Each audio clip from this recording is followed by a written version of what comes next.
So today we're going to look at a few of the legal aspects of teacher evaluation. So what is the issue? Well, the main issue is how should teachers be evaluated? There's been a lot of debate about this in recent years. Really, traditional models look at the inputs. What do you see in your teacher actions? This would be when a principal walks into your room, what is he or she seeing you doing as a teacher? What do your lessons look like? What does your instruction look like? How is that delivered? And items like that. Well, there's been a shift now to where we're looking at outputs, which is mainly what your students are learning. So it's how do these inputs, these teacher actions that you've been doing all this time, contribute to student learning. And that's one of the measurements that is now being used to evaluate teachers. So what changed? Why did this happen? Well, we found out through this study called the widget effect that when they looked at a ton of different evaluations for teachers, turns out all the teachers scored high. And we know that if all the teachers score high, that's probably not accurate to reality. So from that study, we kind of had some controversy.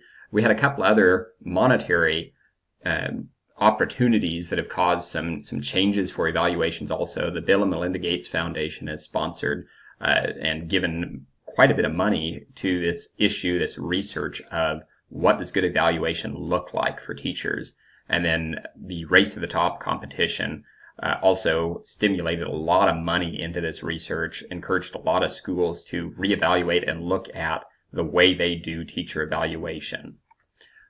So there's a couple of different ways you can look at this, kind of a simplistic versus complex methods. So we've got the simplistic version, which is oftentimes what our legislators will run to because it's easy to measure. We've kind of got a carrot and the stick mentality, this rewards and punishment. The goal of this is to sort teachers into these easily distinguished groups: effective teachers, those who are in the middle, and those teachers who aren't effective. They want to reward the top teachers, they want to fire the bottom teachers, and just kind of let the middle ones sit or maybe see some improvement, but it's really designed to be a quick and easy, down and dirty way to sort out these good and bad teachers that you hear about in the news, and fire the bad ones and keep those good ones. One of the major issues with this is the fact that it lowers morale. No teachers really want to work under a system that looks like this, especially when you consider that these new evaluation methods, which are focusing on student learning, aren't always reflective of your teaching practice. So maybe one year you've got a really great set of students that demonstrate excellent learning and looks like you're a great teacher. Next year you've got another set of students that come with a lot of difficulties and stressors in their backgrounds. Maybe you have a high population of special education students or other factors that really limit their test scores, and suddenly it looks like you're not a good teacher anymore. So you can see where this focus on outputs really makes this carrot and stick mentality, this reward and punishment, a scary prospect for teachers. So what's the other option? Well, it's a more complex option, and it focuses on effective teaching. So the end goal here is not to fire bad teachers or to reward good teachers, though those are two things that will certainly happen in this system as well. But the main goal is we want to improve instruction. We want to see an improvement in student learning, which comes from that improving instruction. The perks of this is you're strengthening your teacher commitment. This is a system that teachers are interested in working under. It fosters safe and open collaboration between students, between teachers and students, between teachers and teachers, and between teachers and administrators. Because what you're really wanting to do with this is you're wanting to build a community where everybody is learning and working together for the good of the students. So how does this differ from that rewards and punishments theory? Effective teaching and this complex issue looks at evaluation from the goals of not firing teachers, but helping them to improve. We want everyone to grow better at their job so that the students can learn more. And even those teachers who are excellent and exemplary teachers. We want them to help teach other teachers.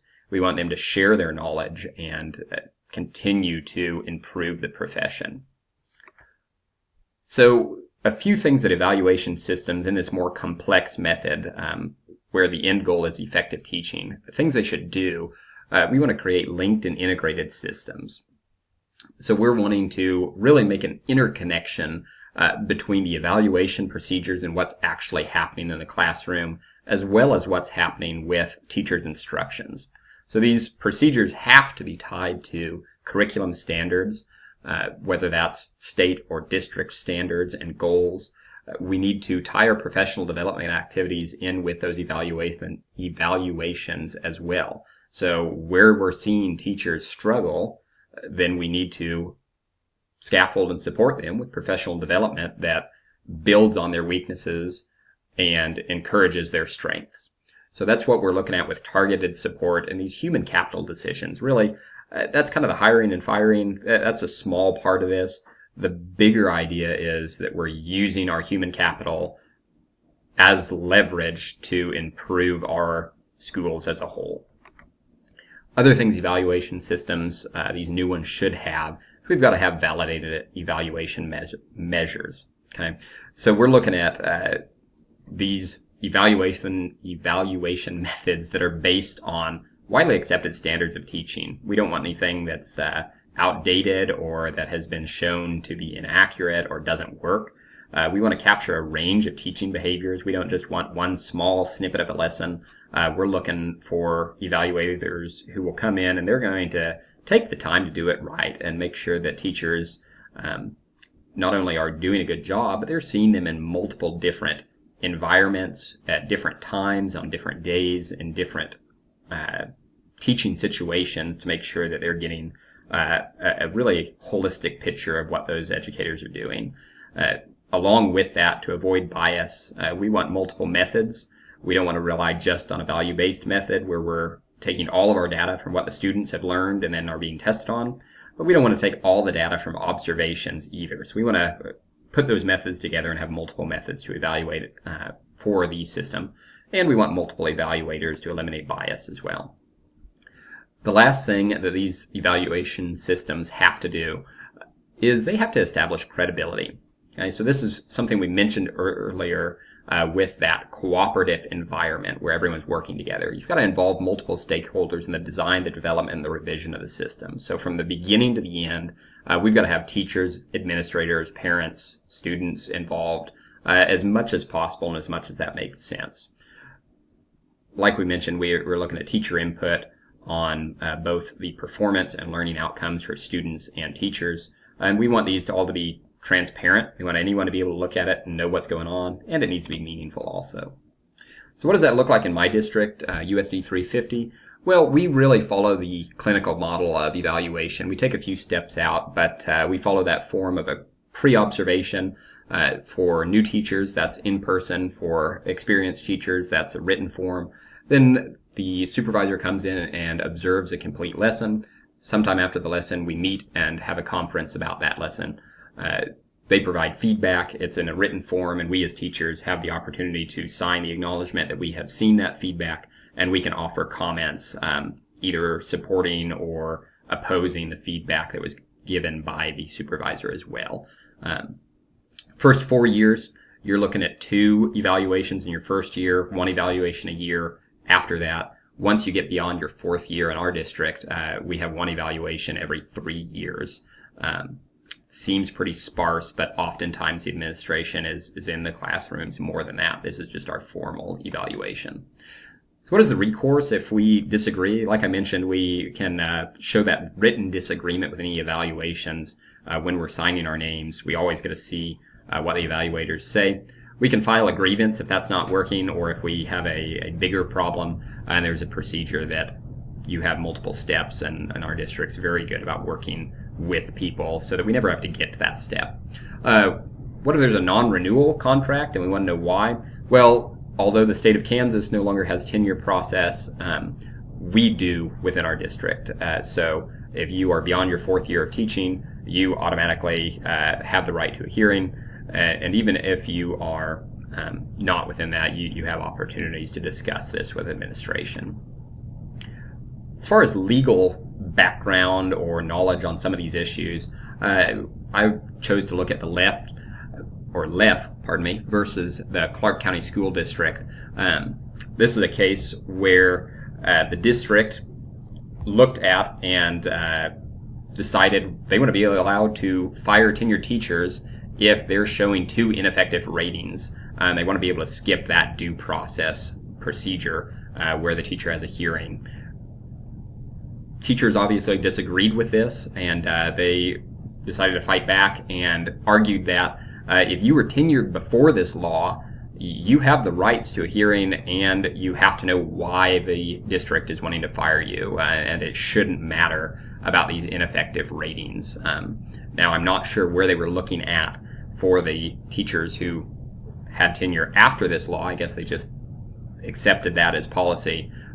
But that's a school case that we're still waiting to hear on the results of. At this point in time, there's been a motion by the school district to dismiss that, and it is pending in the courts.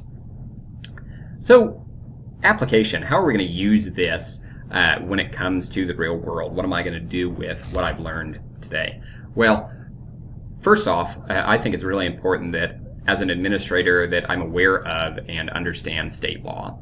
Beyond that, it's essential to know your district policy. If you're going to be an administrator, you're going to be in charge and supervising others, you've got to know what the recourse is and what that system looks like in whatever district we're at. Beyond that, I really want to take a proactive approach. I don't want there to be any surprises when I'm looking and talking with teachers. I would never want a teacher to be surprised that they're getting a non-renewal or that they have a negative anything on their evaluation. I hope to have positive feedback and guide teachers through self-reflection to improve their teaching. But again, if there's something that they need to work on, I want to make sure that's clear through my verbal communication, through my interactions with them, so when they see that on their evaluation, they're not surprised and going to seek recourse for that. So just to sum it all up, looking at teacher evaluation is always a complex process, and to apply that to the future, I think it's important to be aware of the issues, to be aware of where we're going with looking at students and their learning for the evaluation of teachers. And I don't think we should throw out the baby with the bathwater and just skip the old methods where we're observing and looking at teacher input as well. It's so important to look at all sides of this and to approach it with multiple methods, multiple eyes, and make sure that the teachers are learning, they're growing, because ultimately we all want what's best for the kids, which is good instruction.